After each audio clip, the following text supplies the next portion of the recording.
श्री राम के स्वयंवर जीत लेने के बाद मिथिला में हर ओर आनंद उत्सव मनाए जा रहे थे। राजा जनक और उनकी पत्नी सुनैना बार बार भगवान को प्रणाम कर रहे थे। वो अपने भाग्य पर इतरा रहे थे कि उनकी बेटी को श्री राम जैसा वीर, आकर्षक, सौम्य, विनम्र जीवन साथी मिला। तभी ऋषि विश्वामित्र उनके पास आए और हंसते हुए बोले, महाराज, इस खुशी पर सिर्फ आपका ही अधिकार नहीं, कौशल नरेश, दशरथ और उनके परिवार का भी है।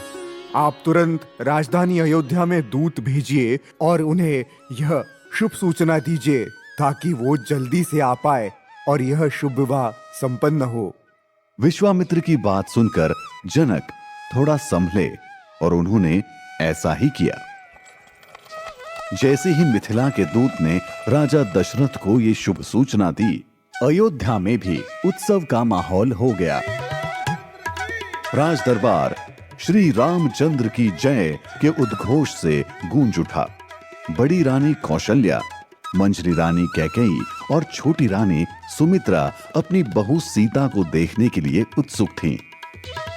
हर कोई श्री राम की वीरता और शक्ति का गुणगान कर रहा था। अयोध्या का पूरा राज परिवार जल्द ही सभी के लिए बेशकीमती वस्त्र, आभूषण और उपहार लेकर मिथिला की ओर रवाना हुआ। भरत और शत्रुघ्न की खुशी की तो कोई सीमा ही नहीं थी। अयोध्या की राजसी बारात बाजे गाजे, ढोल नगाड़ों के साथ नाचती गाती मिथिला पहुंची। वहां मिथिला का राज परिवार उनके स्वागत में पलके बिछाए खड़ा था। ऋषि विश्वामित्र ने राजा जनक के परिवार से राजा दशरथ और उनके परिवार का परिचय कराया। सभी ने एक दूसरे को बधाइयां दी और राजमहल में आ गए। 16 श्रृंगार किए अपने कक्ष में बैठी सीता को देखकर रानियां खुशी से फूली नहीं समा रही थी। भरत, शत्रुघ्न भी बड़े भाई राम से हंसी मजाक कर रहे थे। भोजन के बाद राजा दशरथ और राजा जनक आपस में विवाह की तैयारियों पर बातचीत करने लगे। राजा जनक के साथ उनके छोटे भाई कुशध्वज भी बैठे हुए थे। राजा जनक बार बार कुछ कहना चाह रहे थे लेकिन झिझक रहे थे। उनकी ये हालत राजा दशरथ भांप गए। महाराज, मुझे ऐसा लग रहा है जैसे आप कुछ कहना चाह रहे हैं मगर संकोच कर रहे हैं। क्या कहूं महाराज, इंसान का मन ऐसा ही होता है। ईश्वर उसकी सारी इच्छाएं पूरी कर दे, फिर भी कुछ पाने की इच्छा बची रहती है। मेरा मन भी ऐसे ही कुछ चाहने लगा है। आप निश्चिंत होकर कहे, अब तो हम समझी हैं। आपकी इच्छा हमारे लिए आदेश होगा। महाराज, युवराज राम जैसा दामाद पाकर मैं खुद को संसार का सबसे सौभाग्यशाली पिता समझ रहा हूँ। आपके पास 3 और हीरे जैसे बेटे हैं, लक्ष्मण, भरत और शत्रुघ्न। हमारे परिवार में भी 3 और कन्याएं हैं जो रूप और गुणों में सीता जैसी ही है। मेरी दूसरी बेटी उर्मिला और मेरे छोटे भाई कुशध्वज की बेटियां मांडवी और श्रुतकीर्ति। अगर आप उनको लक्ष्मण, भरत और शत्रुघ्न के लिए स्वीकार कर ले तो इस पिता पर बड़ी कृपा होगी। ये सुनते ही महाराज दशरथ का चेहरा खुशी से खिल उठा। उन्होंने आगे बढ़कर महाराज जनक को गले लगा लिया। आपने तो मेरे मुंह की बात छीन ली समधी जी। बेटी सीता के साथ जब उसकी बहनों को देखा था तो मुझे भी यही विचार आया था कि आपके यहाँ से हमारे महल एक नहीं 4 डोलियां आए तो कैसा आनंद हो। राजा दशरथ की बात सुनकर राजा जनक की आंखें खुशी से छलक पड़ी। दोनों ने अपने अपने गुरु से परामर्श लेकर ये संबंध पक्के कर दिए।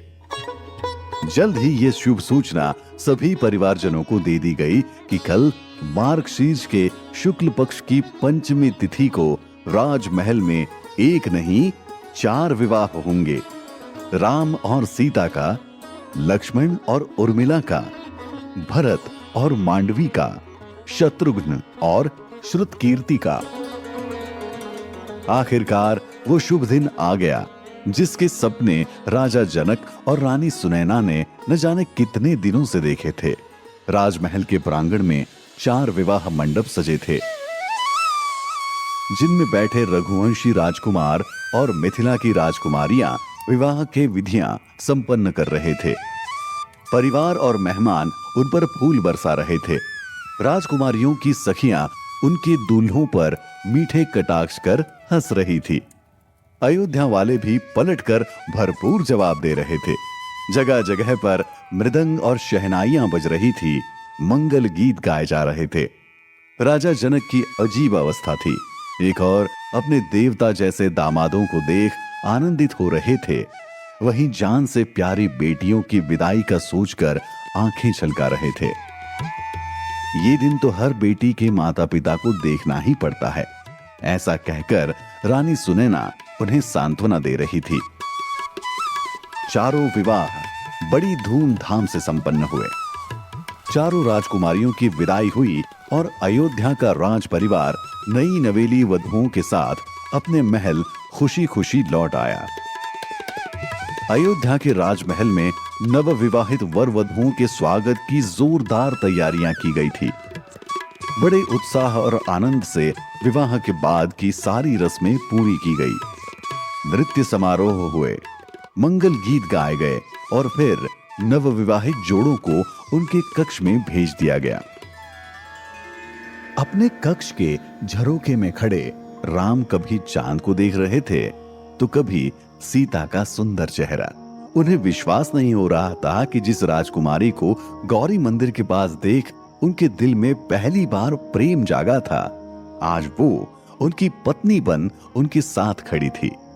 तभी सीता ने सकुचाते हुए श्री राम की ओर दुशाला बढ़ाया। उस दुशाले पर मोतियों और सुनहरे धागों से राम नाम की कढ़ाई की हुई थी। ये आपके लिए उपहार है। इसे मैंने खुद अपने हाथों से काढ़ा है। अच्छा, ये तुमने कब काढ़ा? हमारा विवाह तो बहुत जल्दी में हुआ। जिस दिन आपको पहली बार देखा था उसी दिन। कहते हुए सीता की आंखें लज्जा से झुक गई। श्री राम ने सीता से हैरानी से पूछा, उसी दिन? मगर तुम्हें मेरा नाम कैसे पता चला? हमें तो कोई नहीं पहचानता था। वो मेरी सखियां अयोध्या के गुप्तचरों से भी तेज हैं। लेकिन इसमें लिखा मेरा नाम तुम्हारे नाम के बिना अधूरा है सीता। सीता राम। संसार हमें अब ऐसे ही पुकारेगा। वैसे मुझ में तो ऐसी कोई कला नहीं जो तुम्हारे लिए ऐसा कोई उपहार तैयार कर सकूं। हम रघुवंशियों के पास तो एक ही कला है, वो है वचन देने की कला।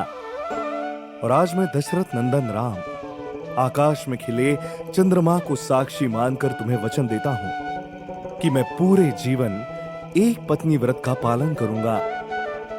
राम के जीवन में सीता के अतिरिक्त कभी कोई दूसरी स्त्री नहीं आएगी। जीवन में तो क्या, कभी सपने में भी नहीं आएगी। तुम्हारा राम सिर्फ तुम्हारा ही रहेगा सीता।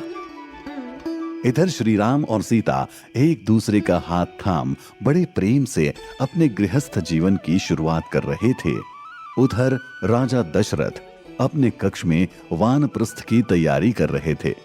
वो बड़े उत्साहित होकर पत्नी कौशल्या से बोले, यकीन नहीं होता, महादेव ने मेरी इतनी सारी कामनाएं एक साथ पूरी कर दी। अब तो बस यही इच्छा है कि राम को राज्य का भार सौंप दूं और शेष जीवन पोते पोतियों के साथ खेलते हुए आनंद से बिताऊं। जल्दी ही मैं राम के राज्याभिषेक का ऐलान कर दूंगा और सुख की नींद सोऊंगा। तब की तब देखेंगे महाराज। अभी सो जाइए।